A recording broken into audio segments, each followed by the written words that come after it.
Hi, I'm Lou, and today I'm going to show you how to install a radio fence for your dog. Let's take a look at the parts we'll need. A pet containment system from the local pet store or online. Have a transmitter unit like this and a receiver collar like this. An angle grinder with a diamond blade. This is normally used to cut through concrete and rock like this, but we're going to use it to cut through the yard to put in the wire. This is a Rockwell brand, which is fairly expensive at $100. I've seen them at the hardware store for as low as 50 bucks. A leaf blower to blow away a lot of dust that this thing is going to create.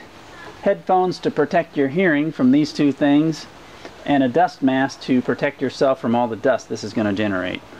There's also a guard that comes with this saw that goes right on here that adds a little more protection. If you don't have a leaf blower, a nice big fan like this will also work. I bought this roll of wire at the hardware store for about $45. It's 14 gauge stranded, and it's a 500-foot roll, which should be plenty for my fence. And it has a nice thick plastic coating, which is what we want. Here's the original spool of wire that came with my pet containment system. As you can see, it's much thinner than the stuff I'm going to use. And I've used this in the past. I've actually had a chipmunk chew through this, and shovels go through it a lot easier too. So I'd recommend the thicker stuff. You may also need a drill with a masonry bit to drill through a brick wall if you need to go into the house. Some masonry caulking to caulk that hole after you put the wire in, and also to caulk the line across a driveway or sidewalk when you tuck the wire in. And some old metal hangers or some thin steel rod to help pin down the wire along the base of the house. The basic concept in radio fence wiring is that you form a loop and your dog can't leave that loop. If you twist the wires together like this, the dog can go across there no problem. And typically this is used to go back to the transmitter. Let's take a look at two basic designs for a common household. Here's a basic house with a front yard, backyard, and a driveway. Probably the simplest design is to run a big loop all the way around your house and then twist it and connect it, as I've shown there with the pencil, into your transmitter. There are two problems I see with this design. One, if you want to take your dogs out for a walk, you have to take off their collars or shut off the system. And two, when dogs are left alone in the front yard, they tend to bark at people and other dogs walking by on the sidewalk. Another simple but much improved solution is the backyard seal. The wire is still in a complete loop as required, but this contains your dogs to the backyard, and they can walk out of the front of the house when it's time to go for a walk. Now let's take a look at the design I used at my house. There are four basic things I wanted in my design. One, I wanted a grassy area out in the backyard for the dogs to play in. Two, since we take the dogs for a walk every night, I wanted them to be able to pass freely through the garage door without getting shocked. Three, I wanted to keep them from digging in the cat litter box. Four, I want to keep them out of the dining room where this guy had once chewed a hole in this rug. Here's how I ran the wire. My transmitter is here on the garage wall, and I ran the wire up and across the ceiling to avoid this area, and then over through this little closet, and then down the wall right next to the cat litter box to block that, out through this wall, across a stamped sidewalk, across a paver walk, around the backyard, tucked in next to the house, on this side and across the front, and then finally back in through this wall back to the transmitter. That's one loop. My second loop goes from that transmitter up, over, and back into this room and around that carpet in the room, and then back to the transmitter. And this is actually shown in the room. In reality, it's underneath this room, stapled up from the basement. Now I'll mount the transmitter on the wall in the garage with a couple of screws.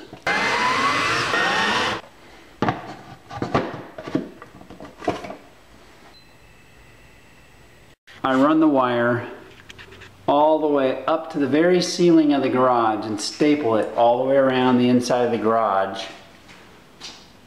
all the way down to the other side. Right along here. If the wire were down here at the base of the garage, it would activate the collar. But way up there stapled to the ceiling, the signal can't reach. Here I'll use the masonry drill bit to go in through the mortar. The hole is right here. Once you have the hole drilled through the wall and into the house, take a long metal straightened out coat hanger and shove it through with your wire tied to the end of it, and then go on the inside and pull it through. Now that I'm inside the house, I don't need the really tough wire with thick insulation. I've switched to a cheaper wire. I've just twisted the two together and I'll wrap electrical tape around them to protect them. Now I'll simply staple it in place along the drywall.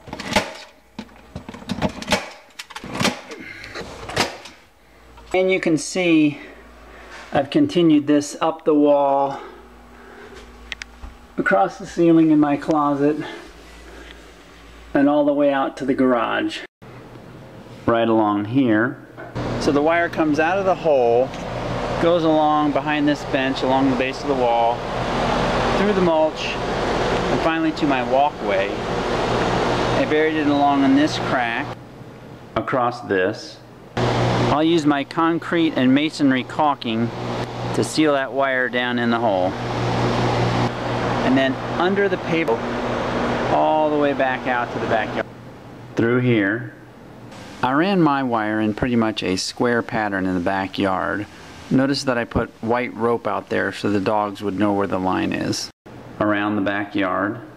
The process of putting the wire in the yard is fairly simple. Please stretch out the wire along the ground where you want it, and then using that as a guide right next to it, you want to cut a slot in the ground with the angle grinder. Right here's where I've already stuffed wire in and kind of pushed it back together. One nice thing about using the angle grinder and diamond blade is it'll cut through rocks like this that are buried down in the soil. This project is best done on a really dry yard. I will cut through the dirt and turn it into dust as opposed to chewing through mud.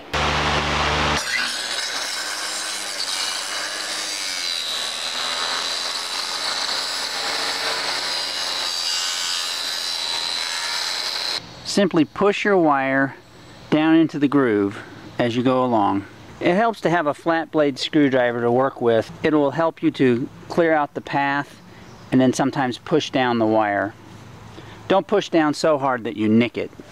As the wire comes out of the backyard, I'm going to bury it through this little bit of mulch right here, and then just lay it in behind the shrubs against the deck and all around the side of the house without burying it. Along this side of the house. Now I'm going to make some metal stakes to hold down the wire around the base of the house. Take a hanger and right after this bend, cut here, on the other side right after the bend there, and then right down here in the middle. Now you bend this together and that's a hold down stake. If you don't have any old metal coat hangers, you can buy some thin metal rod at the hardware store and bend it into this same shape. When I have a place like this where I want the wire to stay neatly in the corner, I'll just take one of my metal stakes, go over the wire, and press it down in place. Along the front of the house, I'll just push it up against the house and behind the shrubs across the front of the house. I will have to come out and around to clear this front porch. And fortunately for me, there's a crack right here at the top of the steps, and I just fed my wire right in through there all the way across. If you don't have a crack like that, you'll have to come back to a crack in the sidewalk, which we all have. You basically lay the wire in here all the way across and lay some caulking on top of it to hold it in. The wire continues along the base of the house until finally it goes through a hole in the brick wall back to the transmitter. The hole is right here. It comes in through the wall and all the way back up to the transmitter. The loop of wire that goes to my dining room starts at the transmitter, goes up the garage wall, over and eventually back down to the basement. Along here, here's the rug in the dining room where I want to keep the dogs out. And down here in the basement under the dining room, I've just stapled it up to the ceiling. You can see that blue wire going all the way around here. Now we have two complete loops of wire. One that goes around the house and then comes back in. This is one loop. And then the other loop here that just goes to the dining room and back. What we need to do is connect those two loops together to make one big loop. So you can take any two wires, one from each loop, like I'll take this one, and wind them together. And maybe put some electrical tape on top of that. And then now you have one big loop between here and here. Now if you open this up, there's something that says boundary wire right there, and it has two connectors right there and there.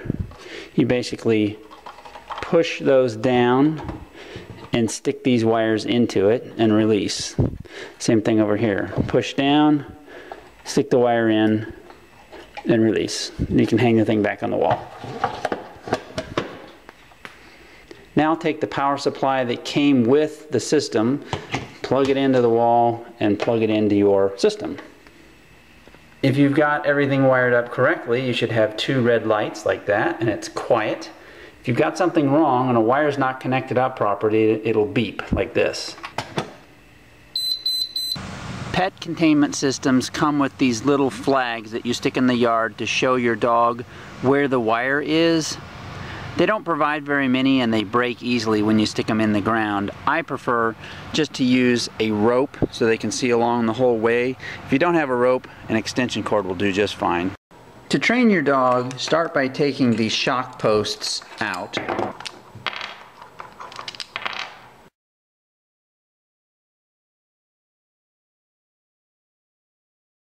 Now put the collar on your dog and then put him on a leash and take him out in the yard.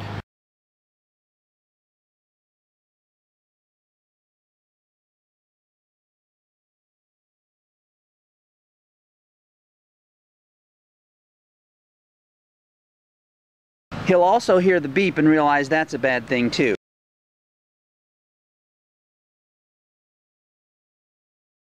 After a week or two, when he seems to be getting the point, you can take off the leash, put in the shocker pins, and he's ready to go.